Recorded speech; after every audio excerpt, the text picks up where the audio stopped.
Ben had always been curious about the stories of the Michigan Dogman. It was an old local legend that had been passed down through generations, but most people didn't really believe it. Just a tale to scare kids, and maybe a tourist or two. But Ben, a lifelong skeptic, decided to spend a weekend in the dense forests of Michigan's Northwest to see if he could find any evidence of it. Just for fun, he told himself. He set up his camp near the edge of the Manistee National Forest, a spot deep enough to avoid other hikers, but close enough to the trails that he wouldn't get lost. The first night was calm, just the usual forest sounds of crickets and distant rustling leaves. But on the second night, as he was starting to drift off in his tent, he heard a strange noise echoing from the woods. It was a howl, long, drawn out, and strangely hollow. It didn't sound like a wolf or a coyote. It was different, deeper.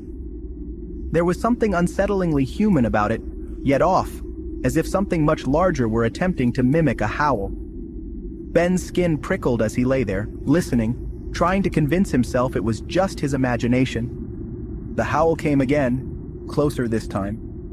Ben's heart was pounding.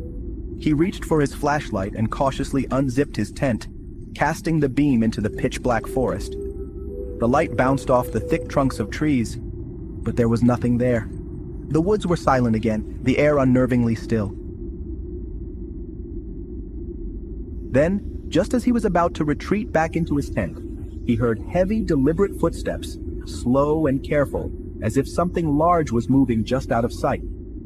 Ben's hand was trembling as he held the flashlight, the beam shaking as he tried to scan the shadows. "Who's out there?" he called, his voice thin and cracking. There was no response, only the crunching sound of something moving closer. And then, out of the darkness, he saw it. At first, just two glowing amber eyes watching him from between the trees, set much higher than any wolf's. They didn't blink, just stared at him with a cold, unnerving intensity.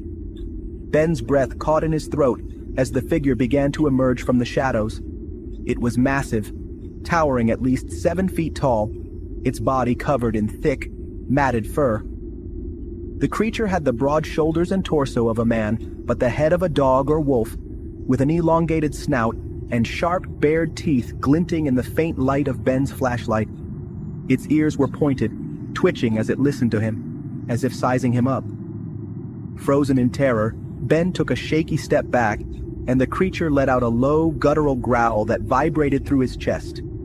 His instincts screamed at him to run, but he was paralyzed, unable to tear his eyes away from the creature.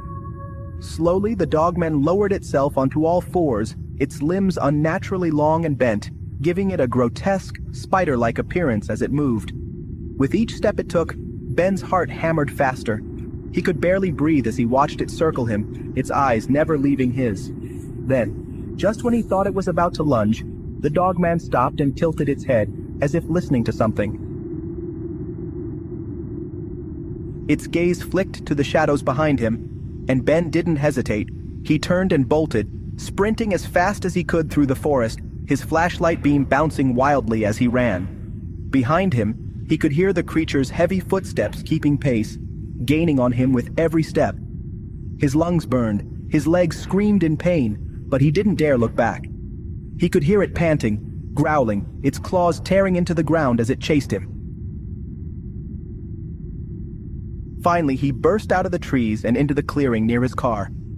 He fumbled with his keys, hands shaking so badly he almost dropped them, but he managed to unlock the door and throw himself inside.